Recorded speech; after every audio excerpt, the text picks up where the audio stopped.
Folks, welcome to episode 55 of the Coach Robb podcast. I am here with Coach Robb himself. I'm David Pingree. We're here to enlighten you with some cool knowledge today. Our topic today is causes and solutions for spasm and cramps. This is a topic that was sent in by some listeners or users of Complete Racing Solutions products. And that's where we're getting all of our topics here. So if you've got something that you want to know the answer to, shoot it over here to Coach Robb, and we will get it answered in a podcast format and really dive into it. So let's do that right now. Absolutely. For this. I think we need to start with talking about kind of the important functions of hydration. So take us through a little bit about how that looks so people can have a base understanding here. Absolutely. When you stop and you think about hydration, most of us think about drinking fluid, and there's definitely some credibility to we need to be properly hydrated. When we look at the subject of hydration, we always look at it as having two coins. You have what you need to sustain life. If you want to get technical, it's called the basal metabolic needs. How much do you need to sustain life to stay properly hydrated and have all the appropriate bodily functions? When you get to the other side of the coin, you have to stop and look at what are you losing in the form of sweat. We're going to talk about it here as we get going, but when you think about what goes through your sweat, it's all the electrolytes that you need for muscle contraction, muscle communication, nerve communication. And so if you're just drinking water, you're going to dilute those electrolytes, particularly sodium. That causes hyponatremia, which we'll get into. But when we're looking at hydration, I think people get kind of convoluted with the truth of what's going on. Start by thinking about what do you need to be properly hydrated. I always want you to draw it in almost like a linear line. Everything, the foundation of life is the cell. A cell's over 80+% water. Cells make up tissue. You look at muscle, it's 75+% water. You look at tissue, makes up organs. Organs make up a system. So when we look at hydration, most of us just think about sweat. I mean, it goes all the way down to the cellular level. Right. And we've got to be able to understand that. And when we get, I don't want to get ahead of ourselves here, but let's just jump to performance. A lot of times people go, oh, I'm just not strong, or I don't have a good aerobic engine. Well, if a cell membrane carries oxygen in the blood, and the cell membrane is dehydrated, the surface area is smaller, carries less oxygen. Mm. So who would think that by being dehydrated negatively affects your endurance and your strength and your sprint speed? Now that's in the performance realm. What about one of our listeners that is at work all day and they're struggling with headaches, they're struggling with the ability to focus, they're just really achy? Dehydration. Yeah. It's crazy. I've felt this personally, and I feel like the older I get, the more sensitive my body for sure. is to this and nutrition and in general. But I will feel almost fluish, and I'll pee, and it looks like, like a dark beer, and I'm like, ooh, that is a problem. Absolutely. And I start to think back, I'm like, I've not drank any water today. Yeah. And it's a very, very simple formula. For those of you that are at home taking notes, I want you to grab a piece of paper. You take your body weight, you divide it in pounds, divide that by 2. That's how many ounces of water you need over an 8 to 10 hour period of time. So, I'll go toe to toe with anybody that wants to have an adult conversation. This idea that you need to drink a gallon of water a day, if you use the math backwards, unless you're 268 pounds, 268 pounds, there's 128 ounces to a gallon of water. So unless you weigh double that, you shouldn't be drinking a gallon of water. And then if you do overhydrate, that's a case, the term is called hyponatremia, where you dilute the sodium content in the blood. Well, that can kill you. If you guys remember in Atlanta, remember that radio drinking, they had that water drinking contest on the radio show? The lady died in the hospital. So for what we're talking about in today's show, you've got to look at what you need to stay properly hydrated without overdoing it, without underdoing it. And so the big question always comes up, well, how much should I drink? Half your body weight in ounces of water over a full day. So if you weigh 150 pounds, that's 75 ounces. And that would be a baseline, right? So if you're out running and it's hot and you're sweating a ton, that obviously needs to increase. Well, and that's the other side of the equation. The first question is, well, how much should I drink? Well, to sustain life, it's half your body weight in ounces. Body weight in pounds divided by 2. That's how many ounces you need over 8 to 10 hour day. If you got a 12-hour day, spread it over 12. I always say 8 to 10, so that way you're not drinking in a bunch before you go to bed and have to get up and urinate 3 times. Try to be done by 6 or so.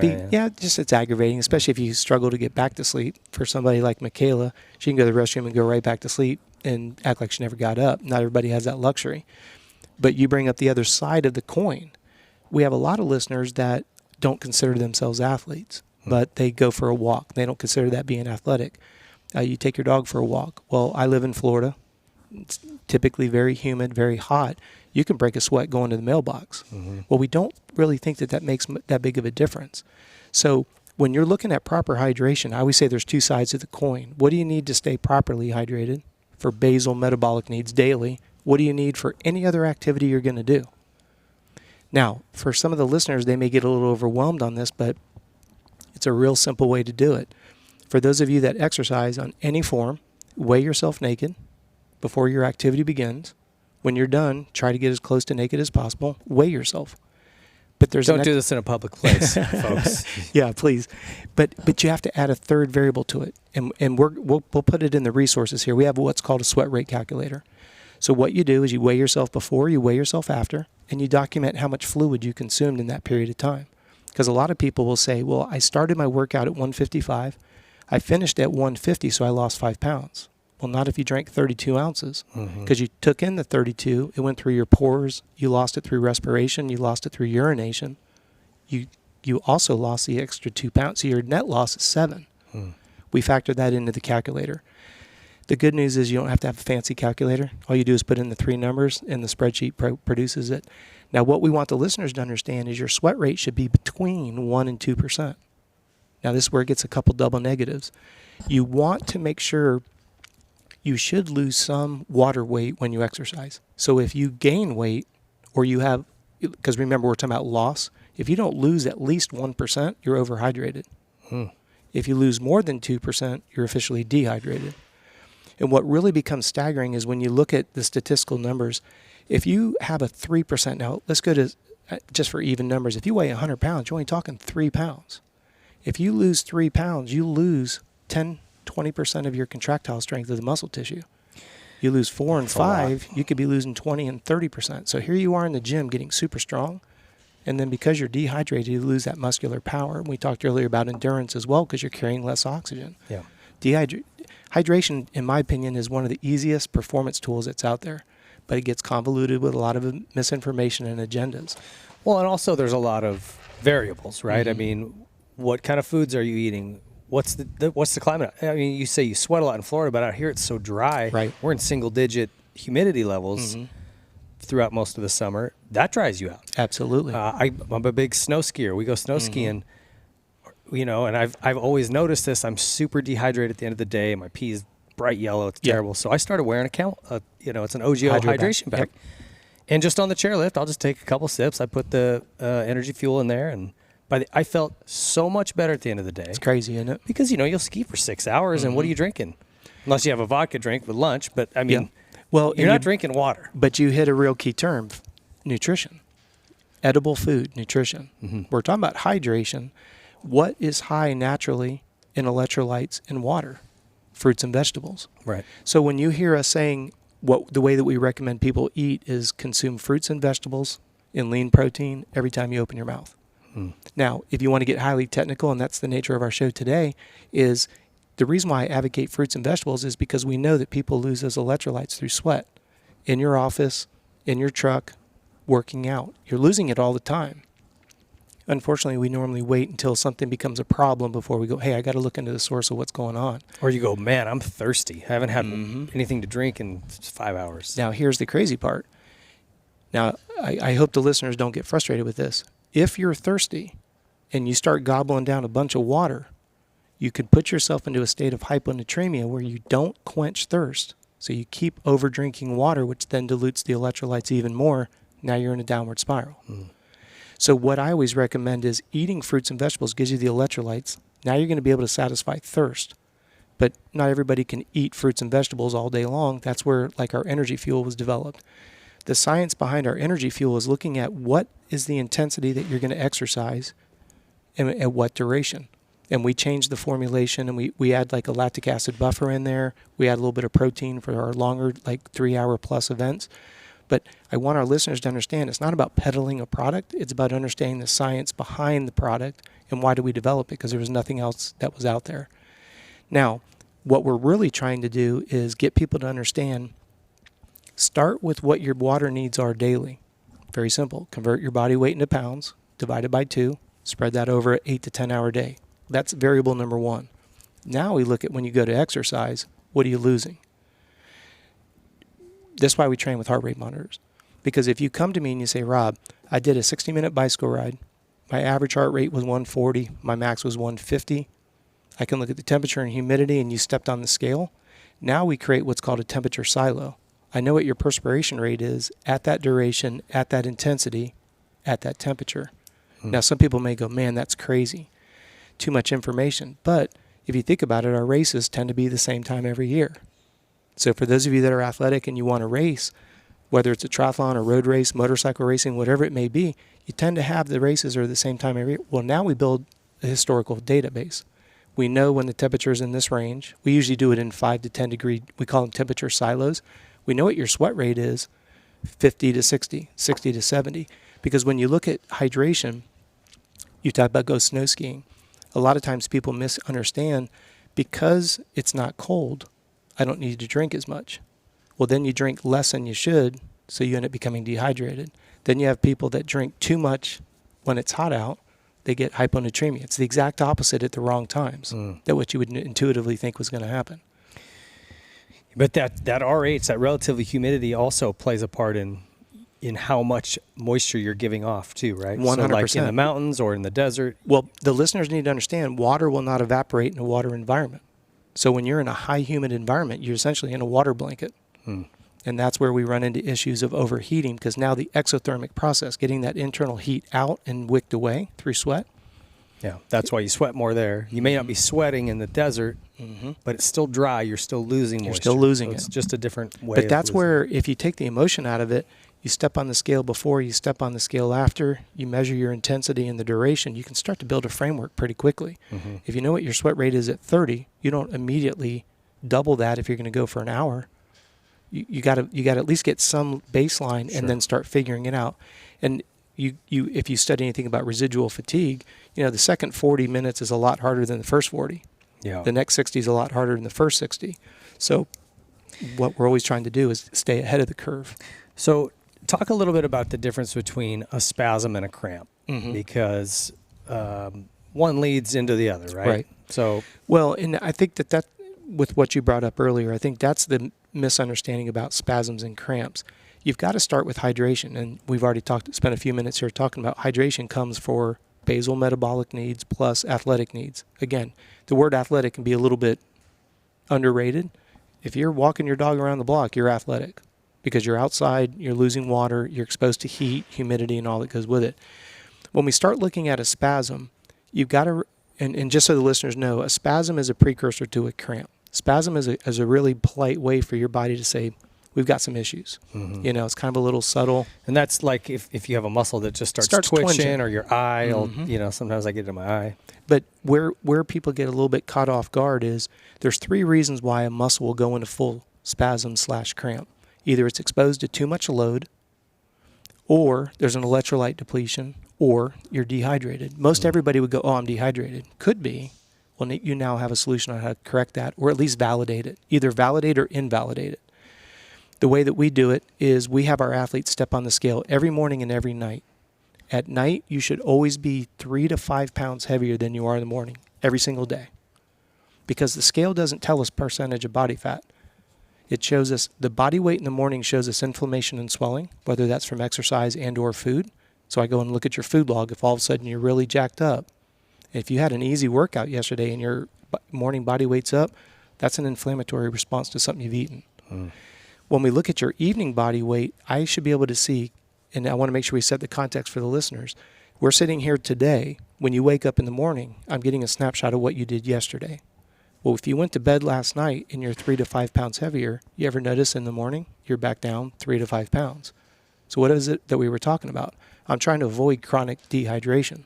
So if every night you go to bed, you're lighter than you were in the morning, where are you going to be in 5 days? In a deep hole. So when we look at hydration, we validate that by looking at the scale in the morning and the evening.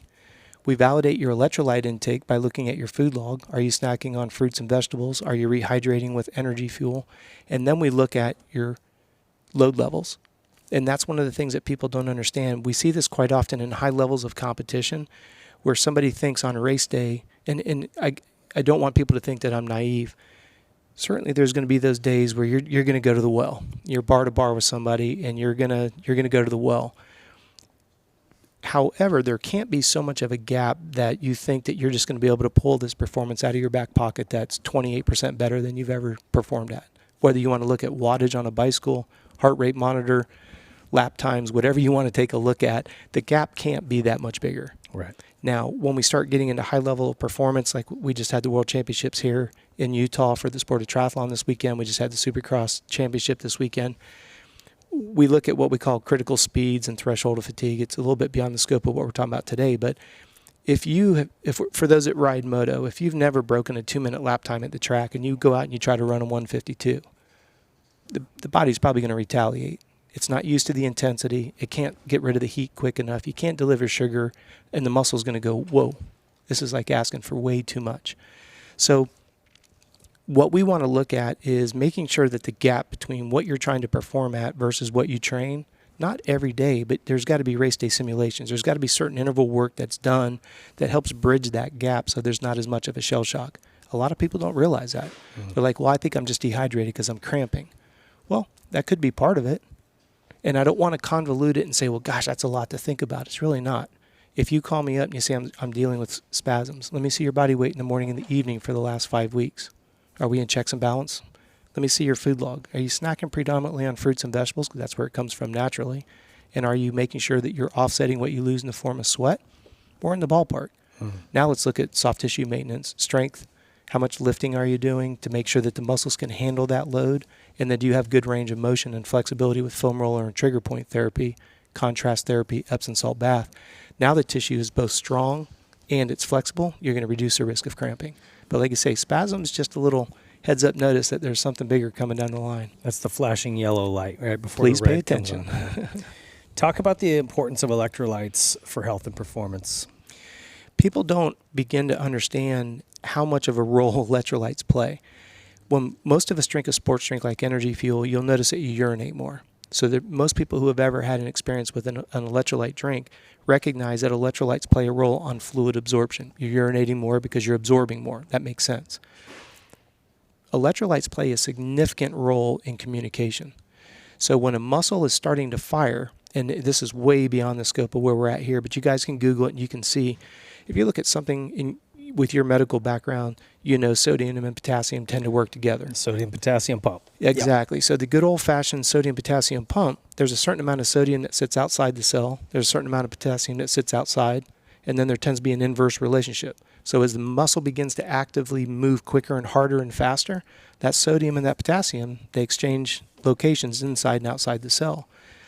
What I want the listeners to understand is that plays a significant role for us when it comes to you're putting a demand on the muscle, carry a certain amount of load for a certain duration of time without falling off. Well, electrolyte depletion will cause that, literally the electrical communication will start to become less and less strong.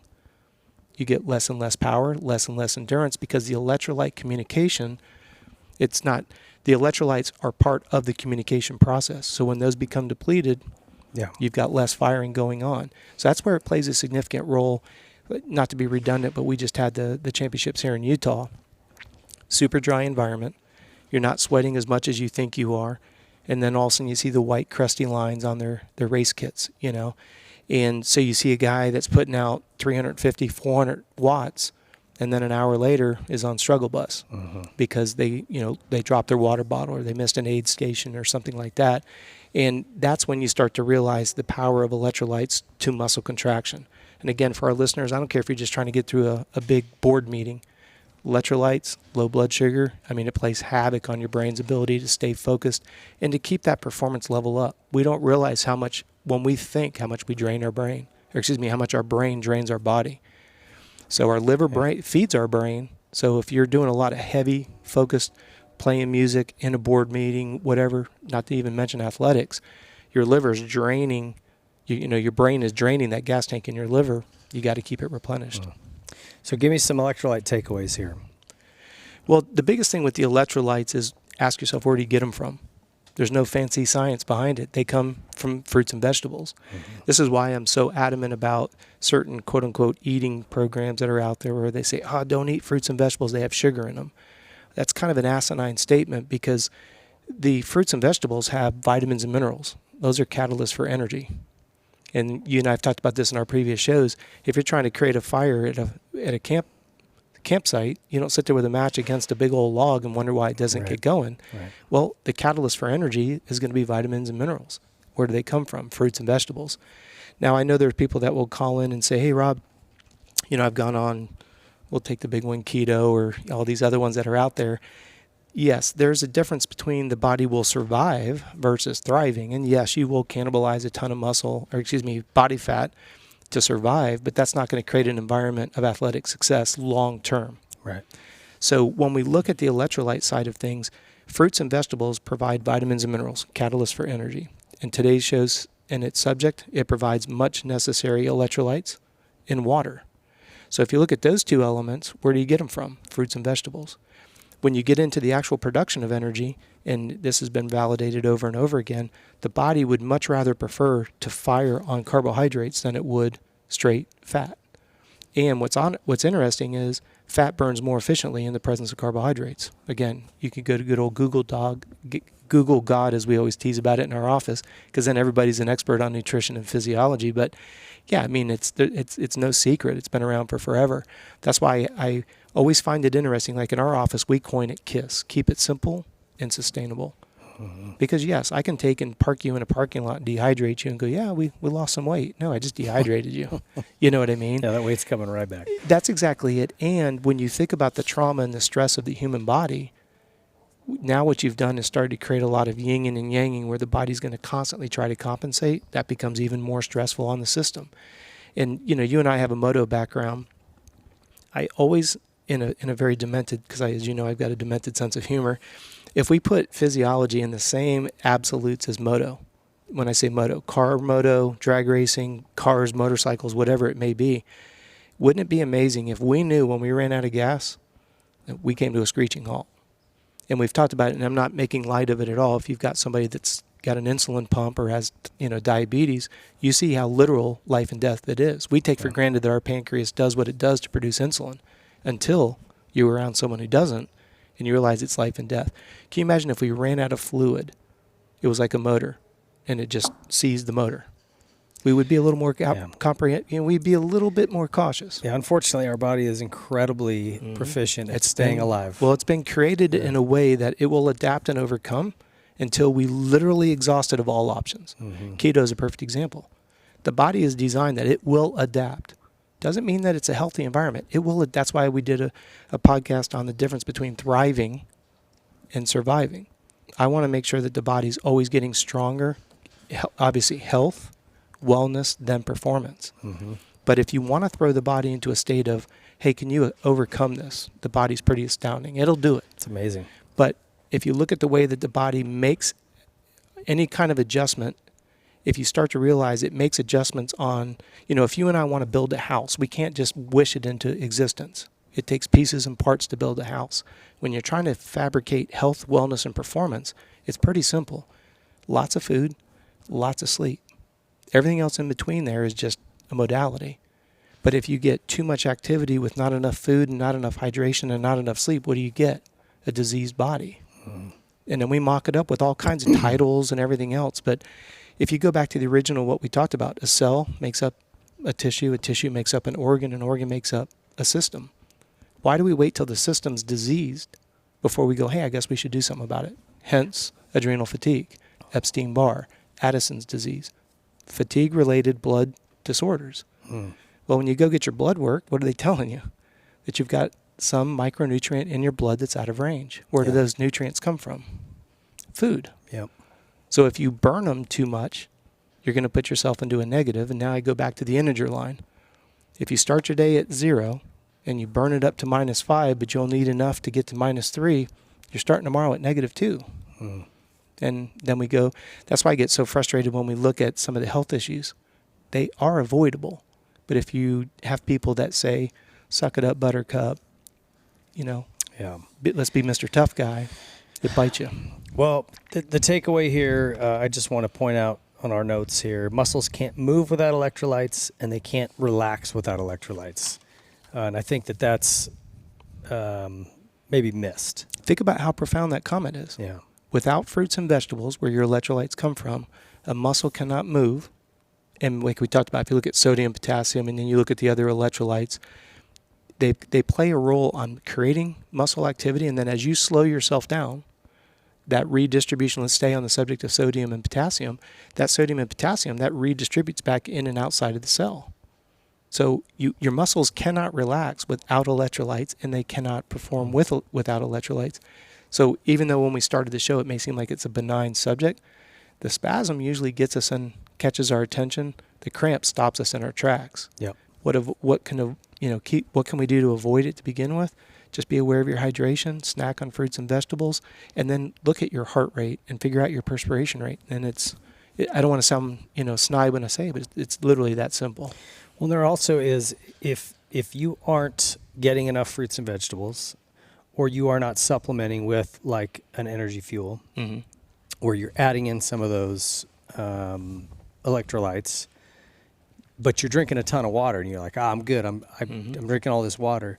You're actually pissing out more electrolytes and making your situation potentially worse if your cramps or your issues are coming from an electrolyte imbalance. Mm-hmm. So it's just something else to consider. That's another factor. People might go, I'm cramping. I'm going to drink a bunch of water. Yeah, I mean, it's literally a life or death awareness because you have somebody that will, like Michaela and I traveled quite a bit, and we were at a gym, and right there on the wall, they had an 8.5 by 11 that said, drink 1 gallon of water a day. Well, my wife is 98 pounds. She's 5 feet tall. If she drank 128 ounces, she'd be sick as a dog. Now, how many other people are in the gym that's a petite female? Yeah. That's the frightening part. That's the rough lack advice. the lack of knowledge, because you go to a gym where, and again, I'm not discounting anybody who owns a gym as not having knowledge. The information I'm sharing with you is stuff that I heard at the Olympic Training Center coming from athletes that are trying to get the most out of their body. But for the sake of our listeners, we want health, wellness, then performance. So health and wellness is going to be understanding what to drink on a daily basis. And then performance is jumping into that other element. How hard are you training? How long are you training? Then we have to figure out what your perspiration rate is. Sure. So some of the causes of dehydration or effects of it, you've mentioned some of these: less oxygen in the blood, so your strength and endurance are compromised. Yep. What else do we have? Well, the thing that you got to keep in mind is, and this is kind of a domino effect, and it's almost an endless loop, and I'm hoping this will resonate with the listeners. Here you are, you're trying to be healthy, first and foremost. So if you're not taking into consideration how much water you need daily and you're not figuring out your sweat rate, well, then we know that your blood is going to be dehydrated. We know that your muscles are going to be dehydrated. Your brain's going to be dehydrated. Your bone's going to be dehydrated. Now we're really prone for an injury. When we're looking at performance, and we see this quite a bit even for people who are just, and I'm always really trepidatious. I think everybody that's a human being is an athlete. If you're walking your dog, you're an athlete. Because some people will hear, well, that's only relevant to athletes, so they don't listen. When you are dehydrated, the heart rate is going to be higher to walk around the block. Forget high-end athletics. Because as you and I are sitting here right now, your muscles need a certain amount of oxygen. Well, it might be able to do that at 55 beats. Well, you start moving around quickly, the heart rate has to elevate to deliver enough oxygen. Mm-hmm. We're not going to talk about the metabolic byproduct and cleaning out the system. Just getting enough oxygen to sustain what you're doing, whatever the it may be. Well, as you go higher and higher, the body's number one goal is to never die of a heat stroke. Think about that. That's what we call the hierarchy of needs. So the body is always going to focus on trying to maintain core body temperature, but you're dehydrated. Now you're throwing physical activity on it. You might be able to jump on a bike ride and go out and cruise. I'm just using very loose numbers. You might be able to ride your road bike at 130 heart rate and average 19 miles an hour. Well, now all of a sudden today, that same 19 miles an hour, that heart rate's 145. Why would that be? Because you're still putting the same oxygen demand on the muscle to go 19 miles an hour, but because it's dehydrated, it's carrying less oxygen, it's going to be artificially elevated. Now, what does that do to your sweat rate? Increases it. Heart rate goes up, sweat rate goes up, calorie burn rate goes up, and now you're swimming in a circle, an endless loop that's going to end in dehydration or hyponatremia, because now you're thirsty and you start pounding straight water instead of electrolytes. Now you dilute the electrolytes that are in the system. Now we have a very, very dangerous and vicious cycle. And I just want to revisit, when you have a case of hyponatremia, you never satisfy thirst. So you keep drinking and drinking, and all of a sudden your belly's distended like you're pregnant. The problem is you still haven't quenched thirst. So the brain's like, I need more fluid, and you keep going until literally you have to have your stomach pumped out or it kills you. On the dehydration side, it's pretty simple. First thing is our skin will stop sweating. We'll start getting cotton mouth. Then we start getting little hints of cramps. Then we start to feel like somebody's got a soldering iron on our head. We got a lot of stop gaps on dehydration. You don't get that on overhydrating. That's the scary part. And even in our sport, there's one person in particular that I believe died of hyponatremia. I've spoken to his brother about it, and he didn't think it was. But if you look at the videotape, he's riding, it's in an S turn, and it's an outdoor national. He falls over. The flagger comes over, helps him get on the bike. He goes to swing his leg on and misses his bike like James did at Daytona after he knocked himself out on the wall. He gets back on the bike, goes 2 turns later, falls over. They rush him to the hospital, and he passes away. To me, that's hyponatremia. Because just so the listeners know, the external symptoms of hyponatremia is just as if you're inebriated. Slurred speech, loss of balance, blurry vision. I mean, here he couldn't put his leg on the bike. He had lost his balance, So it's a very serious situation. Yeah, it is scary stuff. I want to ask just a question here from personal interest. Sure. How much weight do you put in if I'm out, maybe somewhere I don't have a scale? How much value can I put into just like urine color? That's a great checks and balance. It's a very generic tool, but if you have nothing else. Yeah, it's a great tool.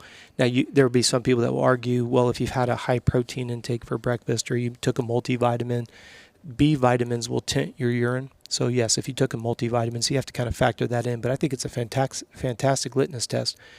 It may be a little bit beyond the scope of today's show, but if your urination is darker in color, smell it. If it has an ammonia smell, that discoloration in your urine is the breaking down of muscle tissue. And a byproduct of that is going to be ammonia, and you'll smell that. Your urine, it's pretty pungent. So it's another checks and balances. If you're urinating and it's clear and it doesn't have a pungent smell, you're probably in the ballpark. Okay. Yep. I'm a little old school. I'm a little bit old school. I'm a little bit old school where I like to have a scale, the old-fashioned spin scale that costs $15 at a department store, and I always put it on top of my gear bag. And that way I can't get dressed without getting through that scale. Because you weigh yourself every time before every time I go out. Because if you ride moto, I understand, just like, oh, doggone, I forgot I got my knee braces and everything's on. You don't really want to get out.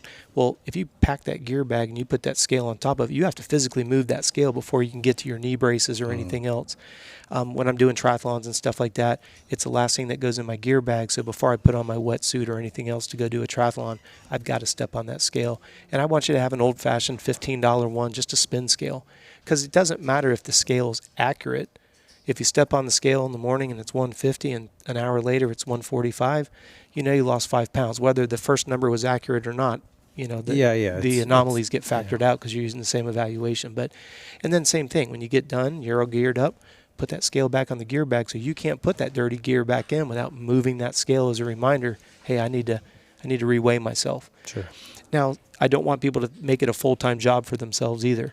You start to find that you do this enough documentation, you start to figure it out. Okay, in 80 to 85 degrees, if I'm going to moto down or I'm going to go run a 10K or whatever, pretty much know what my sweat rate is. Now, and this is where I want our listeners to get excited. Once you get this part figured out, it's just like any other setup that you do for athletics. Whether, let's say it's motorcycle, you pretty much know you're going to set your sag every time. You don't look at it as a burden. It's just part of your pre-race routine. Sure. And if you go ride, if you do triathlons or whatever, you've got your certain things that you do, whether it's dynamic movements or whatever, you know how much fluid to hit. So that I don't want the listeners to feel like this is always a big rock to put in your backpack. It's really not. It starts to become habitual. Yeah, and to your point, it's not like you've got to do this every day for the rest of your life. Once you start to sort of get figured out, okay, if the temperature is this, I'm doing this much, this is where I should be. But you made up something that was really important. When you go someplace like snow skiing, you go there pretty much every year with Amber and the girls. You pretty much know, okay, like you said, you've already caught yourself in the past going, gosh, I'm really dehydrated at the end of the day. What'd you add? Simple hydration pack. Yeah. Fixed it. That's all it was. I always say a sense of awareness is 99% of it. But for the sake of the listeners, and the reason why we do these podcasts is for our listeners to understand the why behind it. Don't just tell me to hydrate, Rob. Yeah. Explain to me what hydration really is, how to evaluate it, how to fix it, how to keep myself in that straight and narrow. And that's what these are all about. Yeah, and as you mentioned earlier, this is probably the most simple, easiest thing you can fix to improve health and performance. Well, for our listeners that struggle with migraine headaches, start with hydration. Then look at soft tissue, tightness in the back of the head. It's just, I don't want to sound snide when I say that, but man, you see people that are just searching for everything because they're in so much pain, and I hate to see that. Especially, and let's just be honest, sometimes the answer is right here, and people want to take you way over here where they can nickel and dime you. That's not what I'm interested in. Right. For folks who want to get more information or dive deeper with you on this, where can they go to get some more information or chat with you? Absolutely. Please check us out at Coach Robb with 2 B's, coachrobb.com. When you go to that website, you can choose your sport of choice. We have almost every sport under the sun. We've got a performance program for you, and we'd love to help, especially for those of you that are, if you've got a specific sport, we're there to help. If you're there to lose some weight, we've got that as well with our complete weight loss solution. So I hope this has helped clear up some of the misinformation about hydration, cramping, and spasming. Absolutely. Thank you guys so much for listening and tuning in. We got more stuff coming, so stay tuned.